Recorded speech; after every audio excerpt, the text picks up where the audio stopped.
Hello friends எல்லாருக்கும் வணக்கம். Welcome back to our channel. நீங்கள் பார்த்துட்டு இருக்கிறது 2K Trendibles. ஸோ நம்ம இன்னைக்கு இந்த வீடியோவில் என்ன பார்க்க போகிறோம் அப்படின்னு பார்த்தீங்கன்னா, நான் உங்களுக்காக ஒரு புக்கை படிச்சுட்டு சொல்ல போகிறேன். ஸோ அது என்ன புக் அப்படின்னு பார்த்தீங்கன்னா, 1001 ideas that change the way we think. இந்த புக்கை பார்த்தீங்கன்னாக்கா, இந்த புக்கோடைய இன்ட்ரொடக்ஷன் கொடுத்த ஒரு பேர் ஆர்தர் கெப்பல் என்றவர். அப்புறம் இந்த புக்கோடைய எடிட்டர் ராபர்ட் ஆர்ப்ன்றவர். ஸோ இந்த புக்கில் என்னடா இருக்குது அவ்வளோ இன்ட்ரெஸ்டிங்காக அப்படின்னு பார்த்தீங்கன்னா, இந்த புக்கு நம்ம யோசிக்கிறது, அதாவது நம்மளுடைய ஐடியா நம்ம எப்படி திங்க் பண்ணுறோன்றதே மாற்றிடும் அப்படின்ற மாதிரி தான் ஆர்தர் கெப்பல் இந்த புக்கில் போட்டிருக்காரு. அது மட்டும் இல்லாமல் நம்ம எஜுகேஷனை கெரியர் பர்பஸ்க்கு மட்டும்தான் யூஸ் பண்ணுறோம். அதாவது ஃபர்ஸ்ட் ஸ்டாண்டர்ட்லேருந்து 12th வரைக்கும் படிக்கிறோம். அதுக்கப்புறம் நம்மளுக்கு தேவையான கிராஜுவேஷன் முடிக்கிறோம்.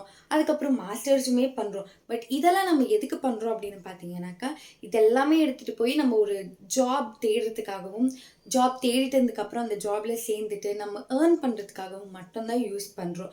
பட் அதை நம்ம டெய்லி லைஃப்பில் எப்படி இம்ப்ளிமெண்ட் பண்ணுறதுன்ற பற்றியும் ஆர்தர் கெப்பல் அவங்க இந்த புக்கில் கொடுத்துருக்காங்க.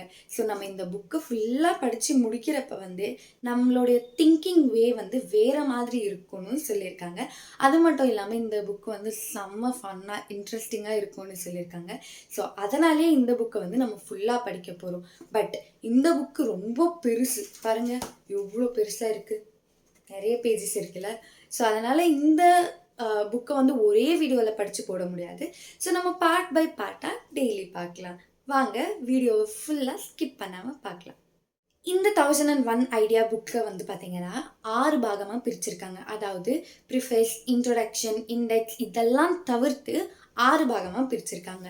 அது என்னென்ன பாகம் அப்படின்னு பார்த்தீங்கன்னா, ancient world, pre 500 CE, the middle ages 500லேருந்து 1449 வரைக்கும், அப்புறம் ஏர்லி மாடர்ன் அதாவது 1450லேருந்து 1779 வரைக்கும், லேட் மாடர்ன் அதாவது 1780லேருந்து 1899 வரைக்கும், ஏர்லி 20th சென்ச்சுரி 1900லேருந்து 1949 வரைக்கும், அதுக்கப்புறம் கண்டெம்பரரி 1950லேருந்து இப்போதைய காலகட்டம் வரைக்கும் இந்த புக்கில் கொடுத்துருக்காங்க.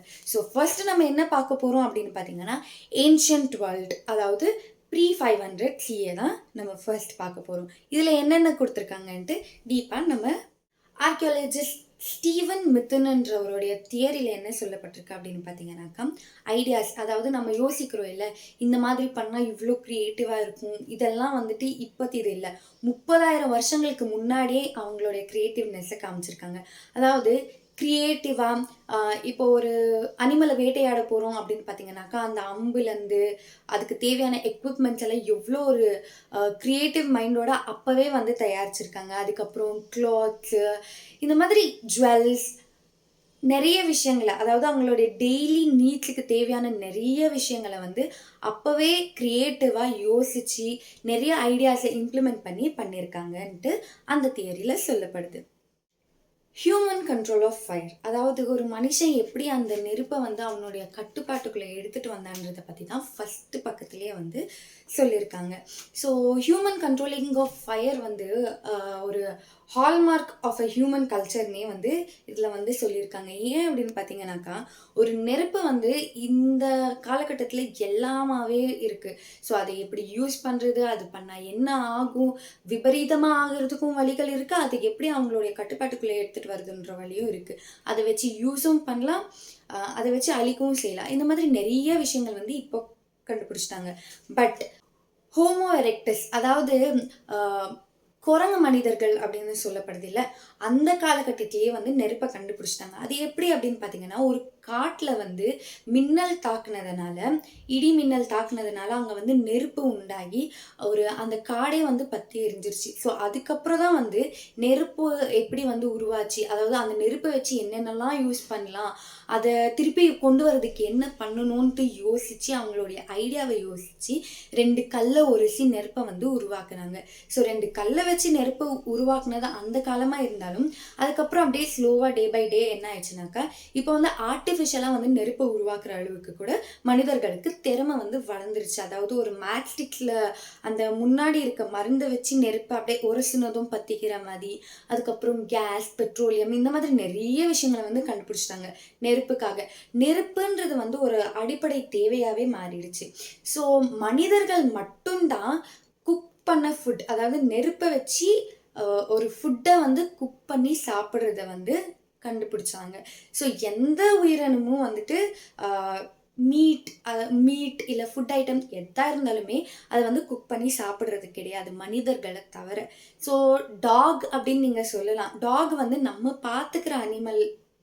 ஸோ நம்மளை டிபெண்ட் பண்ணியிருக்க அனிமலை மட்டும்தான் வந்து நம்ம குக் பண்ணி ஃபுட்டை எடுத்துகிட்டு போய் அதுக்கு கொடுக்குறோம். இல்லைனாக்கா அதுவுமே வந்து அதை ராவாக தான் சாப்பிடும். மீட்டாக இருந்தாலும் வெஜிடபிள்ஸாக இருந்தாலும் எதாக இருந்தாலும் மற்ற உயிரினங்கள் எல்லாமே வந்து அதை ராவாக தான் சாப்பிடும். பட் ஹியூமன் மட்டும்தான் குக் பண்ணி ஒரு ஃபுட்டை சாப்பிட்றாங்கன்றத இந்த புக்கில் வந்து கொடுத்துருக்காங்க.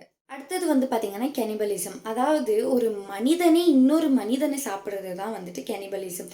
இதை வந்து நரமாமிசம் அப்படின்னு கூட சொல்லுவாங்க. ஸோ இது வந்து அந்த காலத்துலேயே, அதாவது மனிதர்கள் உருவான அந்த காலத்துலேயே வந்து ஒரு மனிதர் இன்னொரு மனிதனை சாப்பிடுறது வந்து இருந்திருக்கு. இதுக்கு என்ன ஆதாரம் இருக்கு அப்படின்னு பார்த்தீங்கன்னா, ஸ்பெயின்ல இருக்கக்கூடிய கிராண்ட் டொலினா அப்படின்ற கேவ்ல வந்து கிடைச்ச போன்ஸ், அதாவது எலும்புங்களை பார்த்ததுக்கு அப்புறம் தான் கண்டுபிடிச்சிருக்காங்க. அந்த டைம்லயே வந்து இந்த நரமாமிசம், அதாவது மனுஷனே இன்னொரு மனுஷனை சாப்பிட்ற இது வந்து அப்பதுல இருந்து தான் ஸ்டார்ட் ஆயிருக்கு அப்படின்னு சொல்லி. நரமாமிசம் இந்த கேனிபலிசமை வந்து எங்கே ஃபஸ்ட்டு ஃபாலோ பண்ணியிருக்காங்க அப்படின்னு பார்த்தீங்கன்னா யூரோப்லன்ற மாதிரி இந்த புக்கில் கொடுத்துருக்காங்க. அதுவும் ஏன் அப்படின்னு பார்த்தீங்கன்னா, மேபி ஃபுட் ஷார்ட்டேஜாக இருந்திருக்கலாம். அவங்களுக்கு உணவு பற்றாக்குறையினால அவங்க வந்து மனிதன் வந்து வேட்டையாடி சாப்பிட்ருக்கலாம். அப்படி இல்லைன்னா சப்போஸ் டேஸ்ட் பிடிச்சி போய், அதாவது ஃபஸ்ட்டு டைம் தெரியாமல் ஏதோ அந்த மனுஷன் வந்து செத்து போயிட்டான். அவங்கள வந்து சாப்பிட ஆரம்பித்ததுக்கப்புறம் அந்த டேஸ்ட் பிடிச்சதாலையும் என்னமோ அந்த வந்து நரமாமிசம்ன்றதை வந்துட்டு அங்கே வந்து ஃபாலோ பண்ணியிருக்காங்க. ஸோ கொஞ்ச நாளாக இது பண்ணியிருக்காங்க. அதுக்கப்புறமா west and central Africa, Australia, Pacific island இந்த மாதிரியான இடங்கள்லையும் கூட அதுக்கப்புறமாவும் மனுஷங்களே வந்து இன்னொரு மனுஷங்களை வேட்டையாடி சாப்பிட தொடங்கியிருக்காங்க. ஸோ இதுக்கு ஒரு எண்டே இல்லையாப்பா அப்படின்றப்ப தான் வந்துட்டு 15th and 19th சென்ச்சுரிஸில் வந்துட்டு யூரோப் கிறிஸ்டியன்ஸ், அதாவது யூரோப்பில் வாழ்ந்த கிறிஸ்டியன் மக்கள் வந்து இந்த மனிதனை வேட்டையாடி சாப்பிட்றது வந்து தப்புன்ற மாதிரி, அதாவது பாவம், டேபு ஃபுட் அப்படின்னு சொல்லுவோம் இல்லை. ஸோ அந்த மாதிரி லிஸ்ட்டில் வந்து சேர்த்து தடை பண்ணியிருக்காங்க. ஸோ அதுக்கப்புறமா பார்த்தீங்கன்னா க்ளோதிங், அதாவது நம்ம உடுத்துகிற துணிகள். அந்த காலத்தில் வந்து பார்த்தீங்கன்னாக்கா அனிமல்ஸ் கிட்டேருந்து ப்ரொடெக்ட் பண்ணவோ, அதுக்கப்புறமா துணி போடணுமே அப்படின்றதுக்காக பக்கத்தில் இருந்த இலை, செடிகள் இந்த மாதிரியான விஷயங்களில் வந்துட்டு துணியை வந்து செஞ்சு அப்படியே போட்டுக்கிட்டாங்க. அதுக்கப்புறம் இந்த அனிமலுடைய ஸ்கின்னு, செத்துப்போன அனிமலுடைய ஸ்கின்ஸ், இல்லை அதை சாப்பிட்றதுக்கு வேட்டையாடுறப்ப அந்த ஸ்கின்னு வந்து வேஸ்ட்டாக இருக்கும்ல, ஸோ அதை வந்து துணியாக வந்து உடுத்திக்கிட்டாங்க. பட் 35,000 வருஷங்களுக்கு முன்னாடி அது அப்படியே கொஞ்சம் கொஞ்சமாக மாறி கடைசியில் வந்துட்டு இந்த வெதர், அதாவது குளிர்காலம், வெயில் காலம், மழைக்காலம் இந்த மாதிரியான விஷயங்கள்ட்ட தப்பிக்கிறதுக்காக ஸ்லோவாக அவங்க வந்து ஃபேப்ரிக்ஸை வந்து உருவாக்க ஸ்டார்ட் பண்ணாங்க. அதாவது நம்ம பாடிக்கு ஏற்ற மாதிரியான துணிகளை தயாரிக்க ஆரம்பித்தாங்க. எப்போ 35,000 வருஷங்களுக்கு முன்னாடி அவங்களுடைய ஐடியாவை யூஸ் பண்ணி இந்த மாதிரி ஃபேப்ரிக்ஸை வந்து கிரியேட் பண்ண ஸ்டார்ட் பண்ணாங்க. ஸோ காலப்போக்கில் அது என்ன ஆயிடுச்சுன்னா, பாதுகாப்புக்கும் கோல்டுலேருந்து காப்பாற்றுறதுக்கு, வெதர்லேருந்து நம்மளை ப்ரொடெக்ட் பண்ணுறதுக்காக யூஸ் பண்ண துணி என்ன ஆயிடுச்சுனாக்கா ஜெண்டர், அதாவது நான் பொண்ணு பையன் அதை வந்து வேறையாக காட்டுறதுக்காக, பொண்ணுங்களுக்கு இப்போ வந்து நம்ம இந்தியன் கல்ச்சர் பிரகாரம் சாரீ கட்டுறோம், பாய்ஸ்க்கு வந்து வேஷ்டி, ஷர்ட்டு, பேண்ட்டு, ஷர்ட்டு இந்த மாதிரியான விஷயங்கள் இருக்குல்ல, ஸோ அந்த மாதிரி மாறிடுச்சு. அதுக்கப்புறம் வந்து பார்த்திங்கனாக்கா நான் வந்து ரிச்சாக இருக்கேன், நீ வந்து புவராக இருக்க, அந்த மாதிரியும் வந்து அது போகிற போக்கில் வந்து அப்படியே மாறிடுச்சுங்களாம். ஆனால் இந்த ட்ரெஸ்ஸெல்லாம் வந்துட்டு ஆதி காலத்துலேயே வந்து ஆரம்பிச்சிருச்சு, அதாவது லீவ்ஸ் அதெல்லாம் யூஸ் பண்ணி. ஸோ 35,000 வருஷங்களுக்கு முன்னாடியே நம்ம வந்து ஃபேப்ரிக்கை வந்து தயாரிச்சிட்டோம். ஸோ அப்போவே வந்து பார்த்திங்கன்னா மனுஷங்களுக்கு என்னமா ஒரு கிரியேட்டிவ் மூளை இருந்திருக்குல்ல. அடுத்ததா வந்து ஹானரிங் தி டெத், அதாவது இறந்தவங்களுக்கு மரியாதை செலுத்துறது.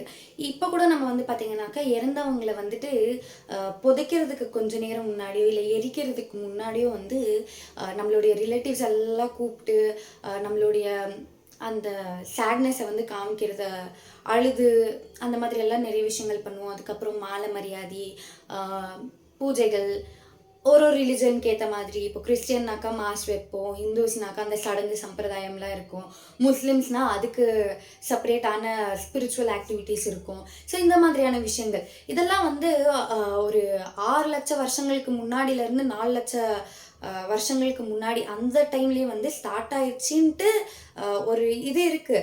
பட் அதுக்கான எக்ஸாக்ட் எவிடன்ஸ் வந்து நம்மக்கிட்ட இல்லாத காரணத்தினால நம்ம வந்து இதை வந்து ஒரு 1,30,000 வருஷங்களுக்கு முன்னாடியிலேருந்து தான் ஆரம்பிச்சிருக்குமோ, ஏன்னா அந்த டைம்லேருந்து ஆதாரங்கள் இருக்குது. ஸோ இது வந்து எதுக்காக பண்ணப்பட்டிருக்காங்க அப்படின்னு பார்த்தீங்கன்னா, இறந்தவங்க வந்து நம்மளை விட்டு போனாலும் அவங்க வந்து நம்மளை விட்டு ஒரேடியாக போகலை. ஸோ நம்ம வந்து அவங்கள மறந்தாதான் அவங்க வந்து நம்மளை ஒரேடியாக விட்டு போயிட்டாங்கன்னு அர்த்தம் அப்படின்ற விதமாக வந்து அந்த காலத்திலேயே வந்து டூம் கல்லறைகள் இந்த மாதிரியெல்லாம் கட்டியிருக்கு. ஸோ இப்போ வந்து பார்த்திங்கன்னா, ஈஜிப்டில் கூட வந்து பெருமிட்ஸ் எல்லாம் இருக்குது.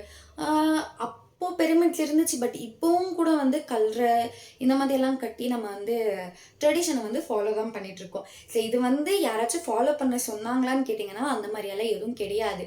ஸோ அவங்கள ஒரு ஞாபகார்த்தமாக மறந்து போகாமல் எப்பயுமே அவங்க நம்ம கூடயே இருக்கணுன்ற விதமாக காமிச்சிக்கிறதுக்காக மட்டும்தான் வந்து இதை செஞ்சுருக்காங்க. ஸோ நான் வந்து இந்த புக்கை படித்து நிறைய விஷயங்களை வந்து தெரிஞ்சுக்கிட்டேன். ஸோ ஒரு 3-4 டாபிக்ஸ் தான் வந்து நம்ம பார்த்துருப்போம். ஆனாலுமே வந்து அதில் நிறைய இன்ட்ரெஸ்டிங்கான விஷயம் இருக்குது. ஸோ உங்களுக்குமே இன்ட்ரெஸ்டிங்காக இருக்கும்னு நான் நம்புகிறேன். இந்த வீடியோ உங்களுக்கு பிடிச்சிருந்தா மறக்காமல் லைக் பண்ணிவிட்டு நம்ம சேனலை சப்ஸ்கிரைப் பண்ணிவிடுங்க. அப்படியே பக்கத்தில் இருக்க பெல் ஐக்கானையும் கிளிக் பண்ணிக்கோங்க. ஏன் அப்படின்னு பார்த்தீங்கன்னா, இந்த புக் ரிலேட்டடாக நம்ம இனிமேல் நிறைய வீடியோஸ் பார்க்க போகிறோம். ஸோ அந்த வீடியோஸ் எல்லாம் அப்லோட் பண்ணதும் உங்களுக்கு டான்னு வரும் இல்லை. ஸோ அப்போ நோட்டிஃபிகேஷன் வந்ததும் நீங்கள் மிஸ் பண்ணாமல் பார்க்கலாம். ஸோ ஐ ஹோப் உங்களுக்கு பிடிச்சிருக்கோன்னு. பாய்.